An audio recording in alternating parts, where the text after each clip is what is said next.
Okay. This review has been controversial. I played the demo. I beat this boss. We're going to see what's really going on here.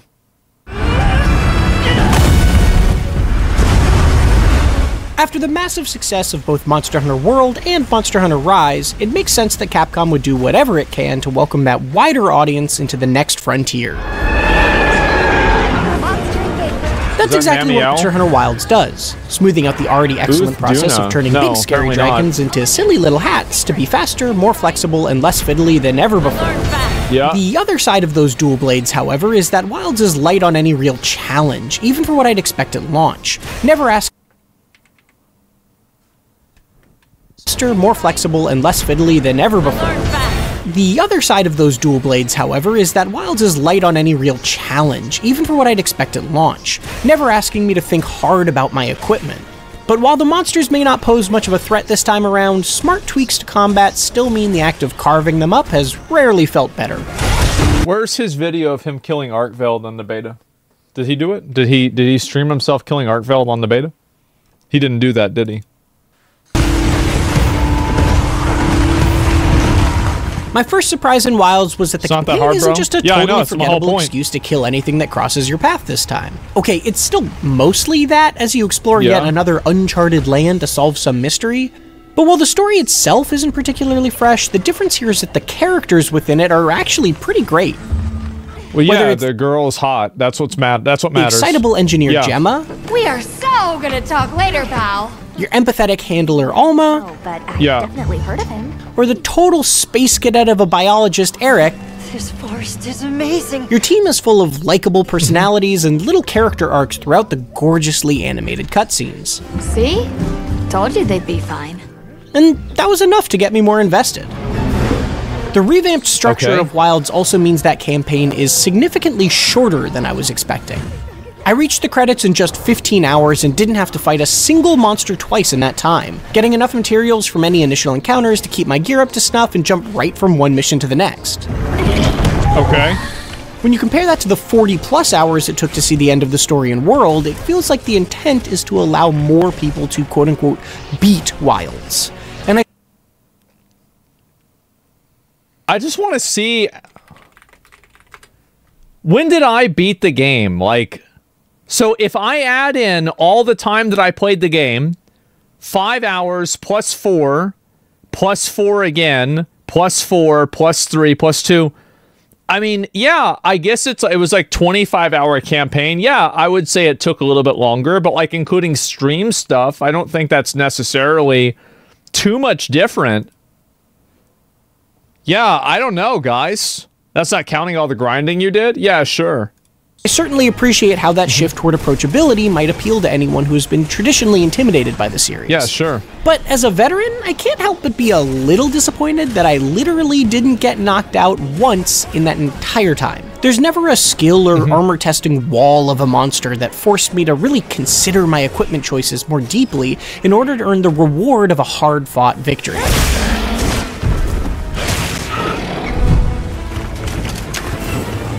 Avoiding spoilers. I just don't know. Like, I mean, I don't know about this, bro. Like, you did the demo on an overtuned monster for hardcore players. They got the previous version of the full game, which is probably an easy version for the reviewers. Yeah, maybe that's it. There is, of course, more to do once you get past the credits. That's where the larger changes Wilds makes to the traditional Monster Hunter loop really start to shine. Okay, let's see it. Gone are the days of returning to a separate town between every hunt, then going down the same checklist of tasks before you're ready for the next one. Pretty much everything you need is out in the field with you, and you're never more than a lickety-split loading screen away from whichever beautiful area you want to be in. That's nice. Convenient adjustments are all over the place, like food buffs being tied to a timer now that sticks around between hunts. After you die. It doesn't even tick down while in camp, making a previously repetitive process substantially smoother without removing the depth it added to hunts. Nothing like home. That's true. That's true. That's an improvement for sure. The roaringly successful result of those changes is that a vast majority of the friction past games could produce as you start and stop and restart between every encounter has been removed. Now you can just check your map for monster information and go hunt. The monsters you'll face are also— I think that's a good and a bad thing. Like, for example, I think it's really good that you have, like, auto-crafting, and this is in Monster Hunter World. Like, if you have potions and you loot honey, it will auto-craft them into max potions or mega potions, whatever they are. And, like, you have other things that are, like, kind of... Like, because I think Monster Hunter Wilds is going to be that game where... Because I'm comparing this, like, a lot of this criticism is actually very similar to the criticism that people had for Elden Ring. Is that with Elden Ring, a lot of people said that a lot of the base game was actually very easy and it wasn't challenging to them hardly at all. And so now I'm thinking about this from that context and I'm like, well, I don't necessarily know. That doesn't necessarily make the game bad. Generally excellent. That could be a flashy newcomer like the flamenco-inspired La Labarina. Yeah, this one looks really cool. Or Wild's headliner Arkveld and its chain-like appendages. Yeah. But the true stunner has to be New Udra. The tentacles of Monster Hunter's first octopus-like creature can be as unpredictable to contend with as you might expect, especially when they're literally on fire. And the satisfaction of severing every single one of them over the course of a hunt is second to none. Yeah, no doubt. That's awesome. The appeal of Monster Hunter's fights has always been how it empowers you with flashy moves and hard-hitting attacks. Got it on the ground. But knowing when to strike and where to stand and how the monster will behave next is just as important as figuring out which buttons to press. That's true. He's right. That's true in Wilds too, but combat is also more flexible and forgiving here. For example, you can adjust your footing a little more mid-combo, resulting in fewer moments where a mistimed attack with a long animation had me embarrassingly slicing at the air. Which is a huge improvement, by the way. Massive, gigantic fucking improvement. Because Monster Hunter Worlds, it is a very clunky game. And, like, it's not like that's necessarily a bad thing, but at the same time, yeah, the focus mode and everything else, like, having focus mode and then having a lot of defensive reactive gameplay that they added, like with the parries and the perfect parries, and then also with the, there's one more I'm thinking of, the clashes, like, that's something that allows people that are fans of action combat games to get into Monster Hunter early while still maintaining the ceiling for the game, because the best players will, of course, be the ones that don't even need to do that in the first place. In many ways, the combat feels like it's all about the new wound system this time. Wounds open up once you deal enough damage to a given body part, and then you'll deal extra damage when attacking. But deal enough damage to a wound and it'll break, resetting that spot. Every weapon also has a simple-to-execute focus strike that will deal a burst of damage to a wound and break it right away. So maximizing the amount of time you leave one open and then using that finisher before it closes naturally is an interesting subgame to manage. Sure. Or at least it would be if Wilds ever presented me with a challenge that pushed me to make those considerations. Whether I was playing online or solo, I've never had a mission reach the 20-minute mark, and I've only fainted 2 times total across dozens of hours. Compare that to World, which had real tests like Kieran, who smacked me silly my first couple of attempts, forcing me to— Didn't Kieran get added later on in the game? Like, I don't remember, like, I heard that it was added after launch, but I could be wrong about that. It was in the game baseline. Regroup and craft an armor set around thunder resistance, and it's hard not to feel like Capcom's desire to make this— Is it possible that maybe this guy just sucked? Because, like, the first time I fought the Kieran, like, I even fought the Arc-Tempered Kieran, I killed it my first try. And more inviting Monster Hunter sanded off some of the bumps I actually enjoyed I got good gear in for my terms of character? overcoming big threats. Things do ramp up a little bit in the post-game, but even there I only really had to worry about upgrading my armor or falling behind in damage once or twice during the content that's available at launch. After the 15 hours it took me to beat the campaign, I only had to spend another 15 to finish every side quest that wasn't about catching fish, and just 5 more after that before I had the best armor set and weapon I could get, and a pretty solid suite of skill-boosting decorations. To be fair, I still have plenty more equipment I could grind for, but my usual desire to get the top-tier weapon of each elemental type and put together specialized outfits for certain challenging fights just isn't here this time, because those fights aren't here either.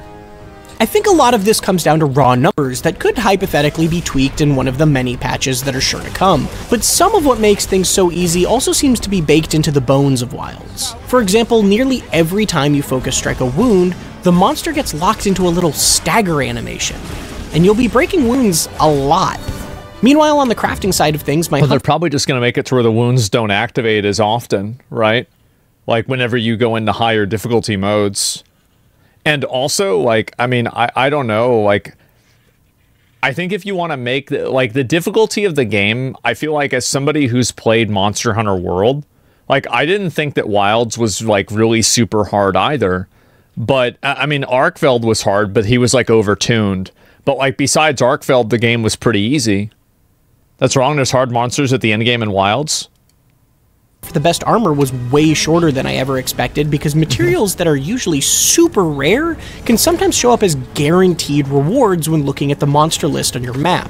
That was excitingly convenient initially, but it's also what brought that loot chase to an almost trivially fast end. Perfection. I imagine this difficulty tuning will get a lot more people through the front door, but it also means that where my past 3 Monster Hunter reviews wrapped up around the 50 to 60 hour mark while I still had plenty more I was excited to do, I started losing steam with Wilds before I even hit 40. Don't get me wrong, that's still a healthy chunk of game, and it has absolutely been some of the most fun I've had with the series. I'm also sure any longtime fans will be thinking, well, we just have to wait for updates or G-Rank or whatever for the real challenge. But in that regard, Capcom's own roadmap has left me wary. There's only one monster scheduled to be added for all of spring, and then I think that, like, developing games and making them really hard is probably one of the biggest mistakes that developers can make. I do. I think it's one of the biggest mistakes that they can make, is that if you make a game really hard, you're just going to make the accessibility for players low. Because, like, and I think Elden Ring is the best example for this. Elden Ring is, in my opinion, a very easy game if you play it in the right way. And it can be a very hard game if you play it in the wrong way. And so the problem is that, and this is something that From Software actually did, and this is what I think makes them a great studio, and I think it's also what makes Capcom a great studio, is because even though new games come out, new players don't necessarily get better. And you don't want to run into the problem that some studios and some franchises have, where, like, now that, like, you're on game number 6, like World of Warcraft is like this, is that the skill gap in the player base, like, you have new players that are coming into the game that are the same, basically, effectively skill level as the old players, but the problem now is that the new players are the same skill level. So, like, the difference is larger and larger and larger. And so, like, did it feel good for me to beat some of the monsters in Wilds? Like, in World? Like, I feel like, what monster did I feel really good about beating? Like, I mean, like, Nergigante, I was really happy about beating him the first time. Barioth, which was in the DLC. And maybe, like, a couple other ones. Yeah, Alatreon. Yeah, definitely Alatreon. That was a really big one. Velkhana. I hated Velkhana. Only one currently listed for summer. In contrast, Rise also felt slight at launch, but got 6 new monsters just 1 month later, and then 3 more a month after that. Wilds already feels like it needs endgame threats like its formidable Elder Dragons to really push its limits. And if it instead only gets 1 returning monster in the first 3 or so months after launch, this could be a long wait until its inevitable expansion. And I think that I'm going to give this guy a little bit of credit. Past performance is an indicator of future performance, and Dragon's Dogma 2 had this exact same problem. And so, like, I think this could be fair, but I just don't think that, like, like, difficulty for me, like, looking at difficulty as being a factor, I don't necessarily take it that seriously, but I do think it exists. Deserves credit for being what has got to be one of the most customizable games I have ever played. There's a huge host of accessibility features. You can adjust the size of or turn off individual elements on your UI. You have more control than ever over your menus and radio wheels. And you can alter the look of stuff like your mount, chat stickers, and even fast travel tents to a surprising degree. As a crowning touch, you can finally wear any version of each armor set too. essentially doubling the cosmetic options previously available as That's you awesome. get into the all-important fashion side of things towards the end. Partying up online has also been made more robust, letting you run around each map with your friends and seamlessly flow from hunt to hunt without having to regroup at camp between each mission. And even if you're largely planning to play solo, there are quality of life changes here for you too.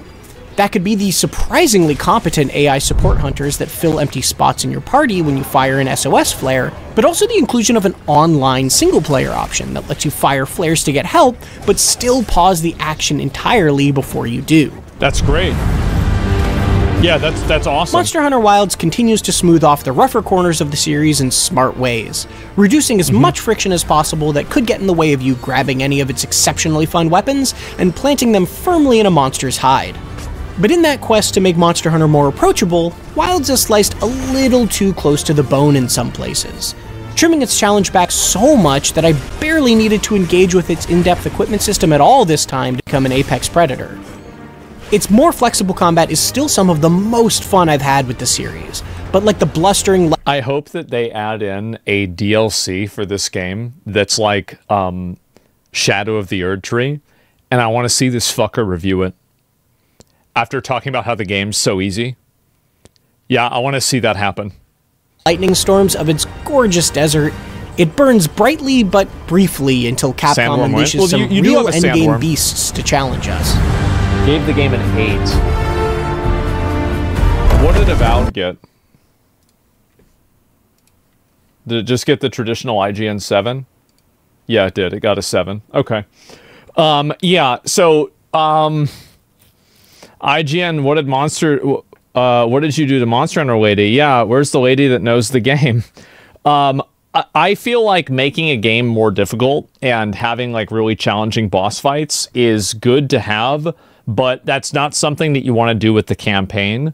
And I think, again, a lot of games need to look at the way... I think that, again, one of the greatest games of all time, Elden Ring, you just look at what Elden Ring did and then do that. That's it. Because, like, you want to have challenges. Like, for example, like in Monster Hunter World, you can fight Rathian early. I didn't even know that. I thought I was supposed to fight Rathian when I did, and apparently I was fighting him very early. The Devil Ho is the same thing in Monster Hunter World. So, and then, like, you even fight Nergigante very shortly whenever you're on Zora Magdaros. And so, like, you have that, and then, what are the other ones? I think there's one more that I'm just not thinking of right at the top of my head. But, like, and so those things, Devil Joe, yeah, I don't know what the fuck it's called, right? But anyway, that kind of content, I think, is really important, but they can add more of that into the game later on. My concern, though, is that, again, the last game, like, one of the last big Capcom games, it's very similar to this, it was Dragon's Dogma. And I am worried that some of the content won't be as substantial, because I think Dragon's Dogma had that problem as well. Is this the same IGN that gave Veilguard a 9? Yes, that's correct. This game is worse than Veilguard. Yes.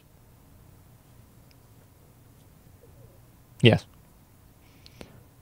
That's correct. That's the way it is.